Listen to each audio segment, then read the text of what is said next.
বন্ধুরা, আমরা তো অনেক রকম বাটা খেয়েছি। একবার এই কাঁচা কলার খোসা বাটাটা খেয়ে দেখবে, খেতে খুব টেস্টি হয়।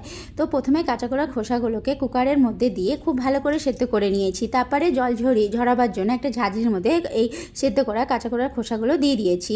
তারপরে হলো একটা কড়াই, গ্যাস জ্বালিয়ে কড়াই বসিয়ে ওতে 1 টেবিল চামচ, ছোটো চামচ 1 টেবিল চামচ সর্ষের তেল দিয়ে ওর মধ্যে কয়েক কোয়া রসুন, শুকনো লঙ্কা, কয়েকটা শুকনো লঙ্কা, আর শুকনো লঙ্কা না খেলে কাঁচা লঙ্কা দিয়েও করা যেতে পারে। তারপরে কালো জিরে, আধা চামচ কালো জিরে দিয়ে তেলের মধ্যে দিয়ে ভালো করে নাড়াচাড়া করে কাঁচা কলার সেদ্ধ খোসাগুলোকে ওই তেলের মধ্যে দিয়ে ভালো করে নেড়ে চেড়ে একটা মিক্সি জারের মধ্যে দিয়ে তা একটুখানি স্বাদ হিসেবে লবণ দিয়ে পেস্ট করে নিতে হবে। পেস্ট করার পর আবার গ্যাস জ্বালিয়ে কড়াই বসিয়ে আধা চামচের মতো সর্ষের তেল দিয়ে পেস্ট করা কাঁচা কলার খোসা বাটাটা দিয়ে দিতে হবে। দিয়ে ভালো করে নাড়াচাড়া করতে হবে যতক্ষণ না কাঁচা কলার খোসা বাটাটা কড়াইয়ের মধ্যে দলা পাকিয়ে না আসছে। দলা পাকিয়ে গেলে রেডি, খেতে খুব ভালো হয়।